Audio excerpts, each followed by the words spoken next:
안녕하세요. 오늘은 사람들이 많이 질문하는 것 위주로 한번 얘기를 해볼까 합니다. 가장 제가 성형외과 전문의가 된 다음에 그 당시 필수적인 수술이 있었습니다.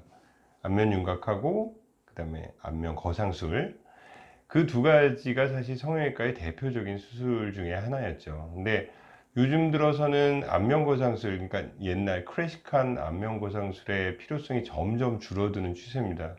왜 그럴까요? 그러니까 그 요인을 살펴보면 안면거상술은 사실 굉장히 강력한 무기인 건 분명합니다. 안면거상술을 기본적으로 설명하면 여기 머리부터 귀 앞쪽으로 절개선을 가하고 뒤쪽까지 절개선을 가해서 들어간 다음에 이 절개선을 이렇게 피부를 절개선을 통해서 들어 올려서 잡아 당겨서 봉합하는 것입니다. 그러니까 여분의 늘어진 피부들을 뒤쪽의 절개선을 통해서 당겨서 봉합하는 것이 가장 기본적인 거죠.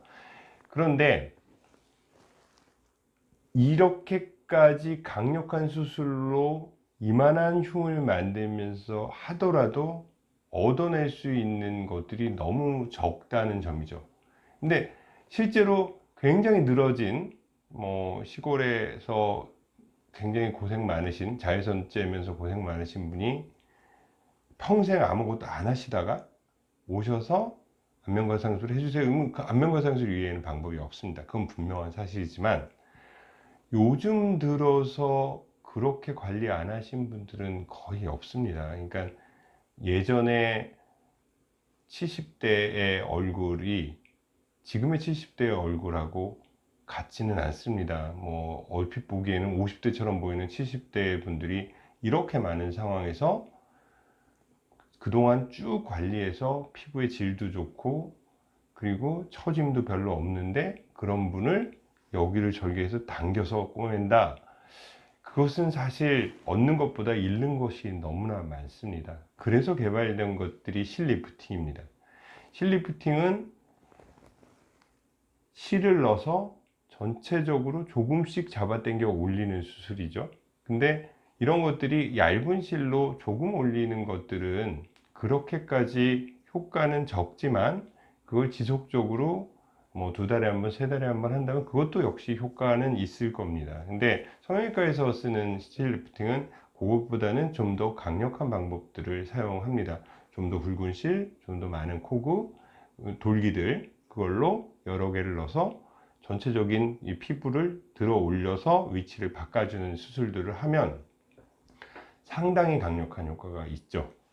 근데 잘 써야죠. 그러니까 성형외과 전문의들은 눈에 보이는 효과가 있는 이런 것들을 선호하고, 그리고 그렇게 강력한 효과를 내기보다는 피부 관리 차원에서 조금씩 한다고 생각하시는 분들은 아주 얇은 실로 돌기가 약한 걸로 조금씩 올리고 몇 번에 걸쳐서 여러 번 하는 것을 선호하게 되는 거죠. 근데 결론적으로 보면은 안면거상술과 실리프팅 어떤 것이 더 효과적이냐는 얘기, 이런 것들에 대한 답은 명확히 정해져 있습니다. 과거에 아무것도 안 하고 피부의 질이 되게 나빠져 있는 사람한테는 여전히 안면거상술, 클래식한 안면거상술이 유리하고요. 그리고 관리를 자기가 꾸준히 하면서 조그마한 변화를 원한다?